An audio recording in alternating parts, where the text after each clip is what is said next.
So probably what we're going to do in this is we're going to look at January. So in this paper, they're not going to have that much depth of detail for January.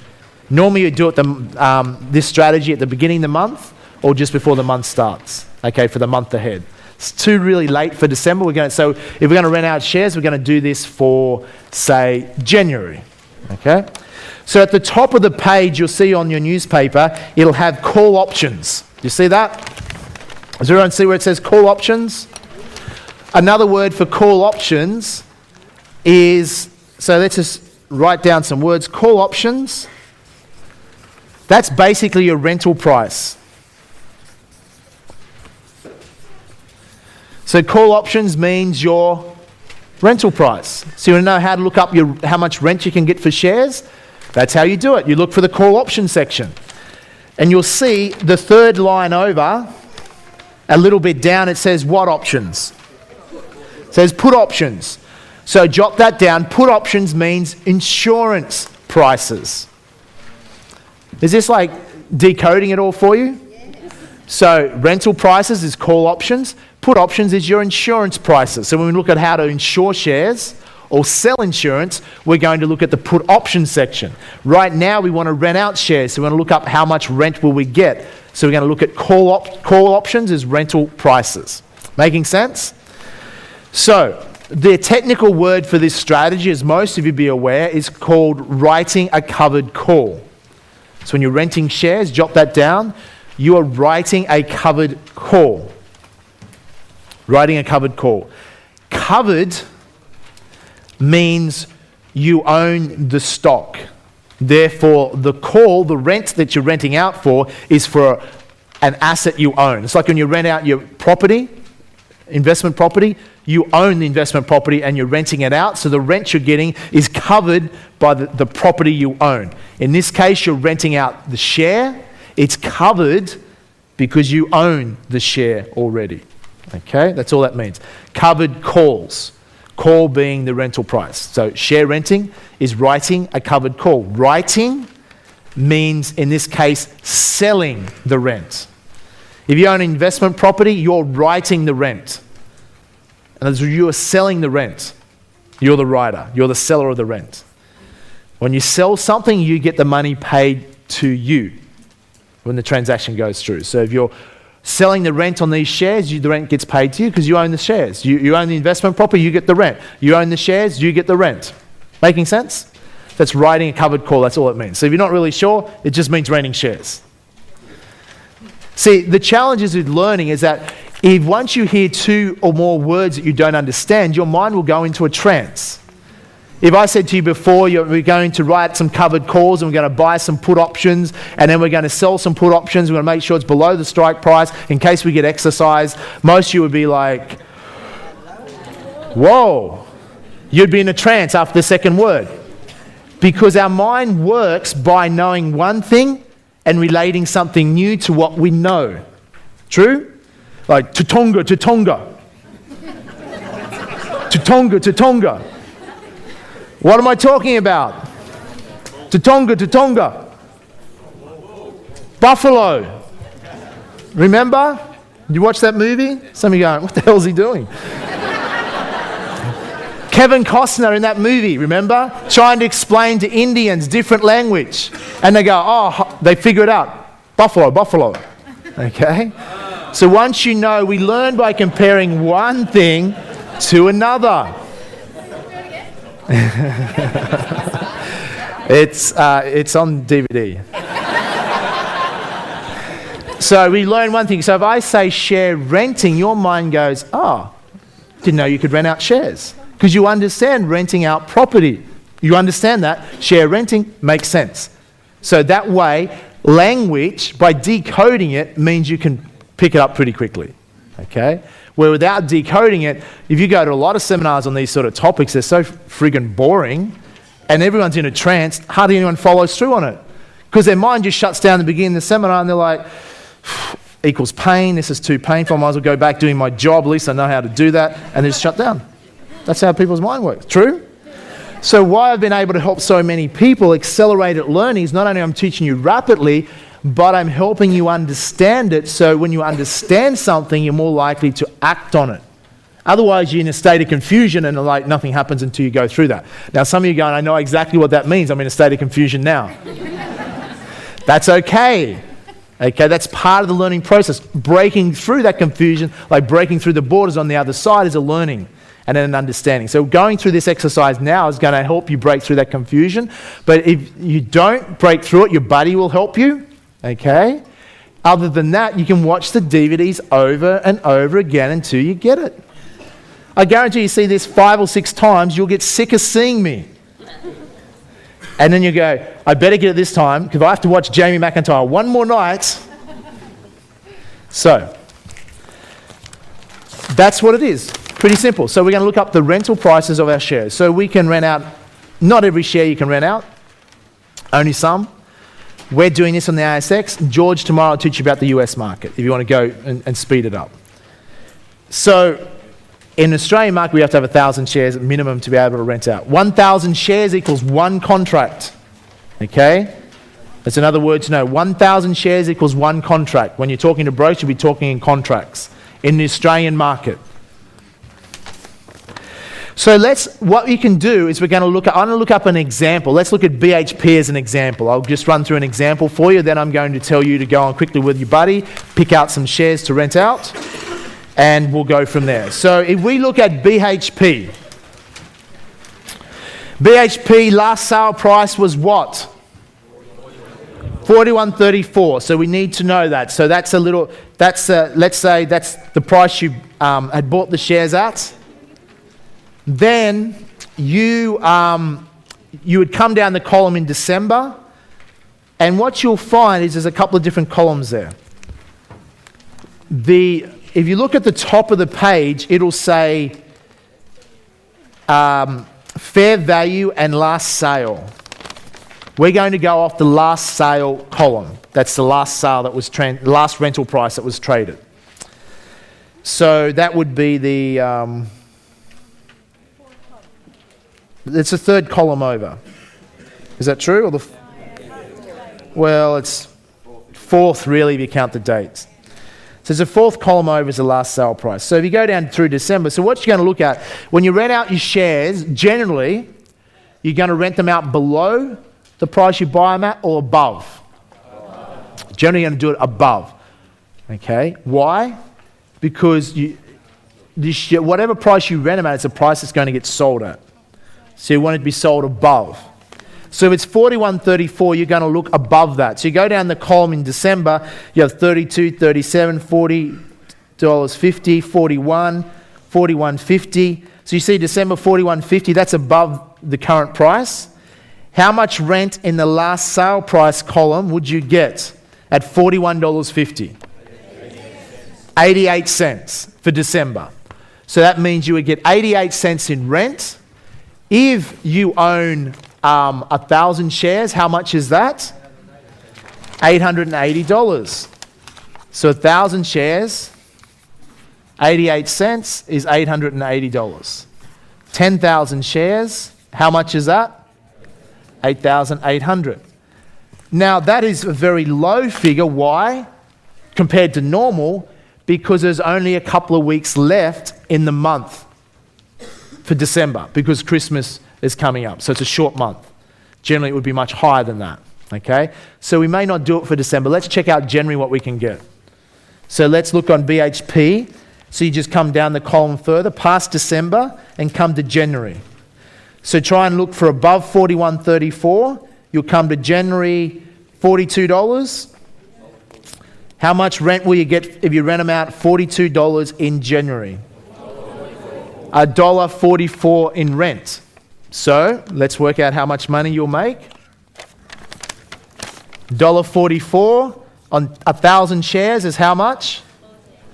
1,440 on 10,000 shares is $14,400 for that period of time. In that case, it's a bit over a month. It's for now, or from now to the end of January, or last Thursday in January. Let me ask you a question. Is $14,400 a good thing, yes or no? Yes. Is even $1,440 a good thing, yes or no? Yes. So a lot of people, here's the reality, a lot of people in Australia have owned shares for years, And because they never ever come to my seminar, they didn't even know you could rent out shares. And when they come and meet me, they go, Jamie, where were you 20 years ago? I say, I was farming sweet turnips. I didn't know either. So they could have been generating a lot of income. They could have retired in a lot of cases a long time ago. This strategy helps a lot of people supplement their income rather quickly. So when we talk about within 90 to 180 days, people from this seminar can replace their income, beforehand people think, oh, that's a load of baloney. But the reality is if you have some equity, that becomes very realistic. And then when you see tomorrow how do you enhance these strategies, it becomes very realistic. What I love about this strategy, one, it's sustainable, works long term, consistent, and it's giving you a higher return by actually lowering your risk. Very hard to find better strategies than that. It's not perfect, there's no perfect investment, but this is pretty close to it. You combine this, renting shares, with a good property portfolio. Those combined together long term is a pretty good strategy. Okay, that's why people like it. So you can certainly do more advanced stuff, but as far as consistent, sustainable, doesn't take a lot of time. You don't need to be sitting in front of a computer. You can do this 5 minutes a month. You can do this anywhere in the world you can be and still generate extra cash flow. It's pretty much like owning a business that you can buy, BHP. You say, would you want to own a slice of BHP if that's the one you wanted to rent out? You say, is it making money? Yes or no? BHP, if you're not sure, is making money. Okay? Do you understand how it makes its money? Yes or no? Pretty much, okay? Sells things to China. Okay? 3, is it undervalued? Now that's where that comes in as a judgment call. That's going to be different. That's an opinion if it's undervalued.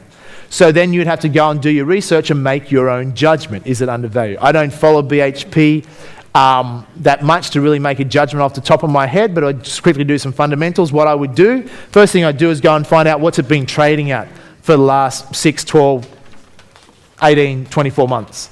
They'd tell me straight away what it's been trading at. Okay? I would then look at what their profit projections are, etc. Short and long term, what they've got going.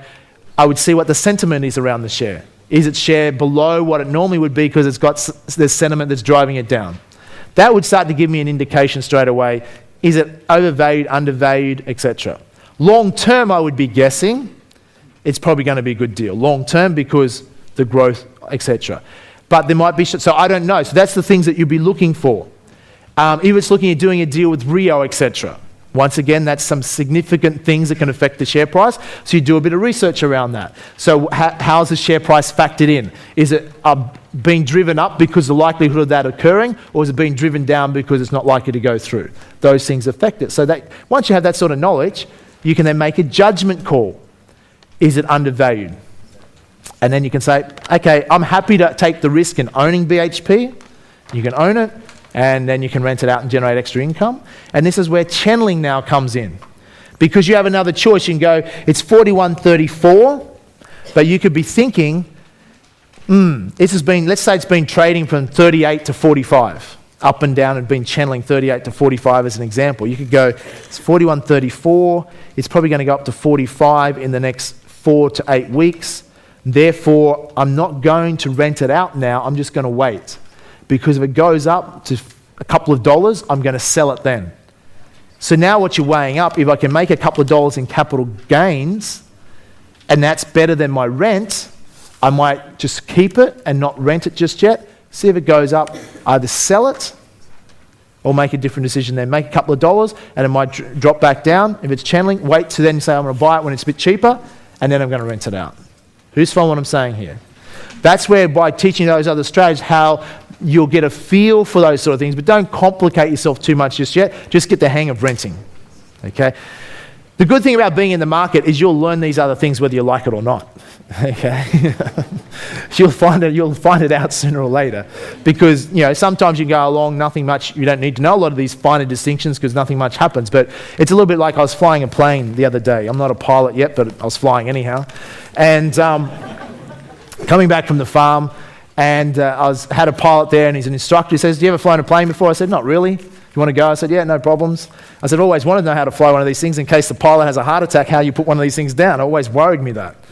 You imagine that you're in a plane and the pilot has a heart attack and you have to land it? And then you wish you had Flight Simulator. So the moral to the story I was going to tell you, I completely forgot. I was going to tell you something really critical about flying planes that was going to help you in the share market. It'll come back to me. Here's the point. I said, how long does it take to fly one of these things? He said, within 12, 14 hours, people can be learning how to land. And, some people take 60 hours before they're allowed to go solo. Some people, they never let go solo. And he said, ironically, it's not as hard as most people think. Obviously, there's key things. He said the biggest part of training for a pilot is training you in case something goes wrong. That's what most of the training's for. It's when something goes wrong, that's when you need. And he said, it's a single engine. He said, for instance, if our engine, the biggest cause of accidents is engine failure on small planes. If our engine failed, we have to land it somewhere. I'd have to find a paddock or something to land in. I said, well, what about all that mountain region we just flew over where there is no paddocks? He said, well, then we're pretty much screwed. So thanks, no problem. So the point is so it's like this, there's finer distinctions in the stock market is there to protect you when something goes wrong. It's just knowing that. But you've got to be in the game to win it. Okay? So we have renting. Has everyone got an idea now? You rent that out. So what happens at the end of January? You will check in. So if you did this trade right now, you can follow this trade. You've wrote that down. Let's pretend you have now done that trade. And follow this and see at the end of January when that contract expires, the last Thursday of January, and see what would have happened.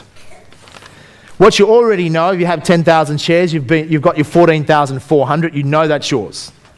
If BHP is still around that price, hasn't gone above 42, then you haven't been exercised. If it has gone above 42, most likely you've been exercised, especially if it stayed above 42 towards the end of the month. You've definitely been exercised, and that means if you've been exercised at $42, you would have made how much more per share? $41.34 you bought it at, you sold it at $42, you made an extra 66 cents on 10,000 shares, is how much more? $6,600 less your brokerage. Make sense? So that's what would have happened.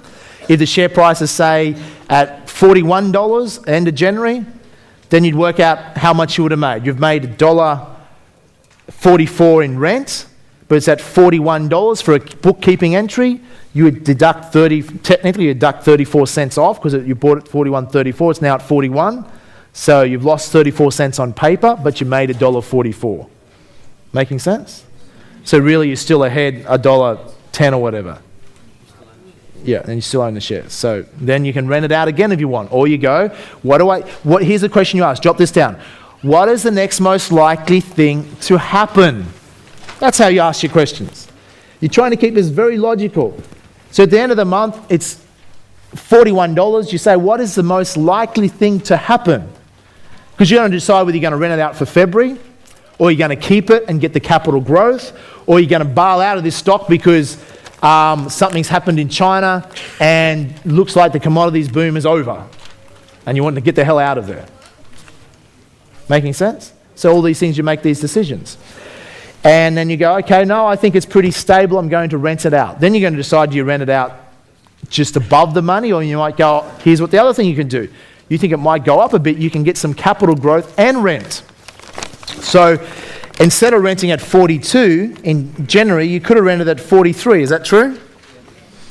So if you rented at 43 in January, how much would you made in rent? $1.01, last sale price. So not as much as at $42. But, so you make $1.01 in rent, but if the share price had went to $43 and you got exercise, how much would you have made in capital growth? If you got exercise at $43, $1.66, because you bought it at $41.34, you get exercise at $43, you've made $1.66 in capital growth, plus $1 in rent, you made $2.67. Overall, in that case, you've actually made more money. Do you realise that? So sometimes it's up to you where you rent them at. You can rent them just above the money or a little bit more out of it. The further you go above the money, which I forgot to tell you about what I mean by above the money. So another term you'll hear brokers and everyone in the market that thinks they know everything because all this language to impress you is there's at the money. So in this example, what is at the money? At the money is at the price, $41.34. Above the money, when they say above the money, what would be an example of above the money? 42, 43, anything above the money. So at 43, you're renting it out, say at 43, above the money, because it's above the money. In the money. Yeah. In the money is pretty simple as well, because it's actually in the money, inside. So $40 would be in the money. $35 would be in the money, etc. Does that make sense now? Who's with me on that? So you'll hear people say at the money, above the money, in the money. Now you go, ha, I know what it is. Out of the money. Oh, out of the money, sorry. At the money, out of the money, or above the money. Okay? So, making sense? So that's where you're weighing up what price you rent the share out is up to you, but you're basing on if I get rented further above the money or out of the money, then I'm going to get less rental, but if I get sold, I'm going to get more capital growth. Does that make sense? That's the judgment call you're making. If I rent it really close, just almost at the money, okay, or just above the money, I'm going to get more rent. Why are you going to get more rent? Because it's more likely they're going to be sold. That's why you're going to get more rent. But you're going to get less capital growth. Okay, so that's the things that you're looking at. What's great about this strategy is that you can paper trade it easily. What you've just done now is paper trading. And with a lot of strategies, people generally do better paper trading than in real life, when they're real trading, true? In this strategy, what you do paper trading is the exact same as in real life, because you can do it now. You've done that, you'll check in a January and see exactly what you would have made. And after you do paper trading for a month or two, you'll be like, I wish I'd done it. I wish I'd already started, and then you start doing it. So when you first do it, should you sell your house or line of credit to the hilt, stormify your investments? Or should you take it steady at first? It's like when you get on the push bike, keep your training wheels on, okay? Practice, and as you're practicing and building up your confidence, you're learning the finer distinctions, okay? Come back to some more seminars, keep in touch, okay? Stay in state, away you go, and then before you know it, you become an expert, and everyone around you wants you to teach them how to do it. It's true? And then as you teach other people, you get better at understanding yourself, okay? So here's what I want you to do, because I'm just about out of time before we bring Andrew up here. Imagine this, you have $150,000. You can, if you wish, margin loan that up to $300,000 total. So you can margin loan another $150, and plus your $150, you have a maximum of $300,000 if you want. You don't have to margin loan. And you have to, with your buddy, is pick out what share or shares you'll rent out for the month of December or January. It's up to you which months you rent out. And you have to quickly work out with your 150 or up to 300,000 if you margin loan it, what you will buy and how much rent you'll make. Make sense? So you can buy any share you want. It's up to you. You work out what price you rented at and work out how much money you make. Go for it. I'll give you 2 minutes.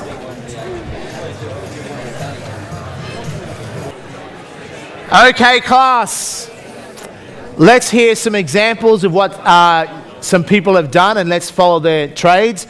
Who wants to share what trade you've done? Just put your hand up nice and high. Let's start right down the back. Let's give it a huge hand right down the back. And let's look at the trade. So what stock, ma'am? Newcrest. Newcrest, yep. What's its last sale price?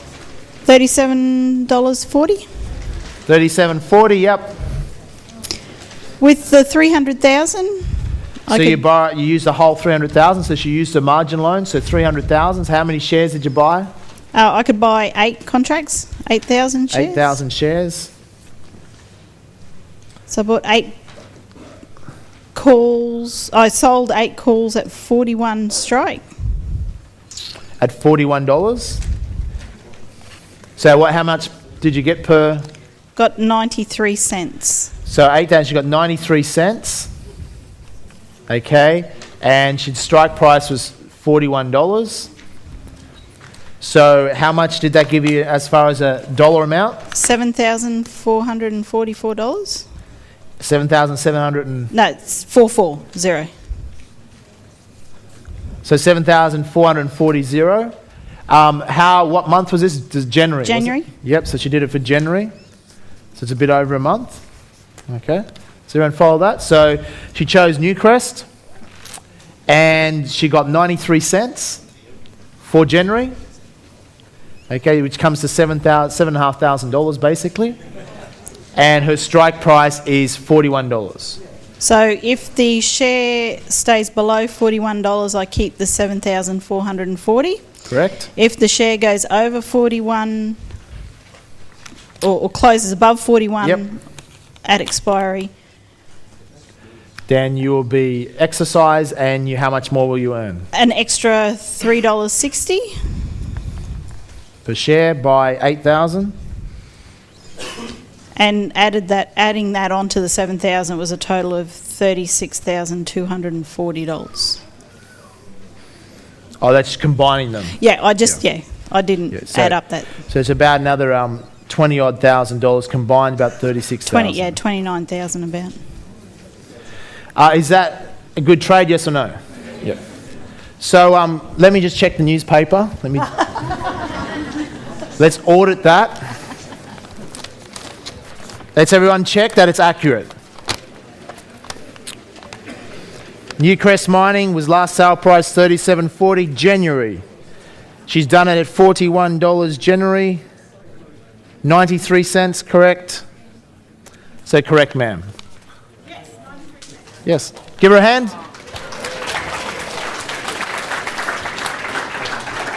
So what she's opted for, admittedly in this newspaper, what you understand, not all the trades are in this newspaper, and because it's December over January stretched out, you'll notice you go a few months in advance, there's hardly any trades on some stocks, and you couldn't really do it. And so generally you'll see some stocks have a lot of trades there, a lot more detail. So there is more detail than this. You just go to the ASX website and to the calls and put option section, and you can enter the stock code in and it'll come up with much more detailed trades. And the ASX is 20 minutes delayed. When you're looking at a newspaper, this was, a few days ago. Okay, probably December 1st was last Thursday or something. So some of them doesn't have enough detailed information to give you all the data that you want, okay? And sometimes the paper's a little bit old in the sense that some of the transactions weren't done or there weren't enough transactions there to be done. So in that case, that's a very good trade. She's done it well out of the money. So if she does get sold, she makes a hell of a lot more money, okay? So that's good. You happy with that? Yeah. So she's, and you borrowed 150,000, you used 150,000 from wherever, line of credit or somewhere like that. Okay, is that realistic for some people? If you had 150,000 in line of credit in equity that you could access, you could actually do that trade on Monday. Do you realise that? You can't do it today because it's Saturday. Okay. If you don't have $150,000 in line of credit, ask your buddy whether they do. Okay, let's do another. Who else wants to share? One more.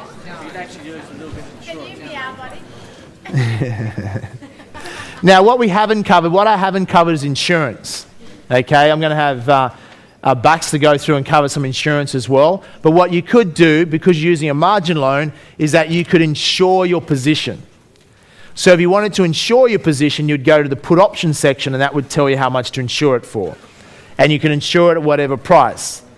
Generally, what I teach, on the home study, I teach you cheap insurance, which is just a terminology I created, where you might insure it a fair bit below what it's trading at just to cover in case it's a September 11th or a total meltdown, okay? And that would just give you peace of mind. That will cost you, so when you get your 93 cents, you might be paying back 10 or 20 cents in insurance. So it reduces your profit, but it gives you peace of mind. Make sense? So insurance is quite simple. The put option section will tell you what the insurance prices are, and it'll be done through your broker as well. You just look in the put, well, let's just quickly do it now. If you wanted to insure your share, you would go to Newcrest for put options. Go to Newcrest for put options.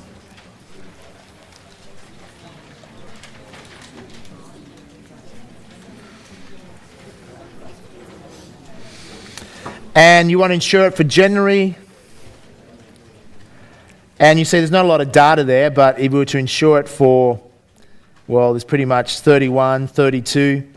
So she could insure her shares at, say, $32. Newcrest, January, $32. How much would she pay? 28 cents. That means that would cost her 28 cents to get insurance at $32. So she's received 93 cents, but when you insure something, you have to pay money to the insurance company. Or in this case, you'd pay it via the broker to someone else who's going to offer the insurance, and she would pay out 28 cents. And she would be insured at $32. Okay? That means she would have protection at $32. She's exposed, the word exposed, she's exposed from 32 to 37.40. She's exposed. It means the share price went into meltdown for whatever reason, then she could cash her insurance in and sell it at $32. But if the share price dropped down rapidly, what happens? If the share price is coming down, what happens to the value of your insurance? It goes up. Why? As your house is burning down, how valuable does that $2,000 insurance contract now become? House burns down, the insurance goes from $2,000 to $500,000 very rapidly. Okay? Making sense? So you can actually, there's another, I won't go, I don't have time today, but it's on the home study anyhow, where you can get quite tricky with ups and downs of what you can do there. But I'm going to confuse you if I go into that right now. Does that make sense? That's if you wanted to insure it. Andrew will cover that a little bit more. One more quick example. Who else wanted to share? Let's go down the back here. Give him a big hand.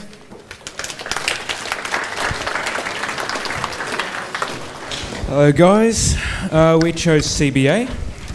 Okay, CBA, yep. We got a margin loan on our 150, so a total of 300k. We bought it and the price was $53.85, so we were able to get 5 contracts. 5 contracts because your margin loan, yep. So 5,000 shares, 5 contracts. Mm-hmm. Yep. We decided to go for $56. Which was our max, and that was $1. Was that for December or January? That was for January. January, yep. So went January, $56 at $1.32 per share. $1.32 per share. And how much is that in dollar amount? 5,000 shares. $6,600. $6,600. Yep. Okay. If it was to go to 56, we would get $10,750. So either